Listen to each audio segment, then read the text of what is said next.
কাশ্মীরের পহেলগাঁওয়ে সাম্প্রতিক হামলা নিয়ে ভারতীয় সংবাদ চ্যানেলগুলো নিরলসভাবে মিথ্যা প্রচারণা ছড়াচ্ছে বলে অভিযোগ করেছেন ভারতীয় সিনিয়র সাংবাদিক অর্চনা তিওয়ারি। কাশ্মীর হামলা নিয়ে প্রশ্ন তুলে স্থানীয়দের বক্তব্য এবং সরকারি বর্ণনায় আকাশ পাতাল ফারাক খুঁজে পেয়েছেন বলে দাবি করেছেন তিনি। পাকিস্তান ভিত্তিক ইংরেজি ভাষার সংবাদপত্র দ্য এক্সপ্রেস ট্রিবিউনের প্রতিবেদনে বলা হয়, তিওয়ারির তদন্তে সরকারি বক্তব্যের অসঙ্গতি নিয়ে আলোকপাত করা হয়েছে। ফলে এই অভিযানের সত্যতা এবং উদ্দেশ্য নিয়ে প্রশ্ন তুলেছেন তিনি।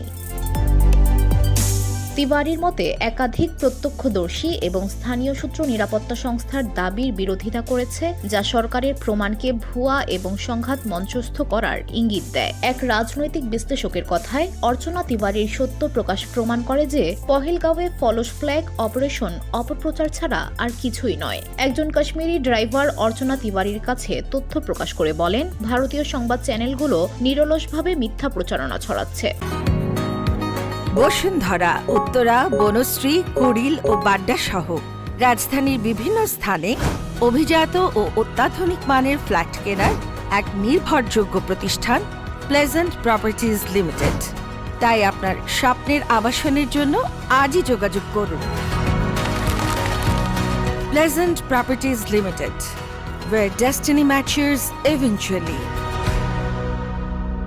সত্য উদ্ঘাটনের প্রচেষ্টার অংশ হিসেবে এই কথোপকথন রেকর্ড করে অর্চনা তিওয়ারি জিজ্ঞাসা করেন, নবদম্পতির উপর হামলা এবং স্বামীর মৃত্যুর ঘটনা কি মিথ্যা? কাশ্মীরি ড্রাইভার উত্তর দেন, হ্যাঁ, এটা সব মিথ্যা, স্বামী জীবিত। এগুলো সবই একটা মঞ্চস্থ নাটক ছিল।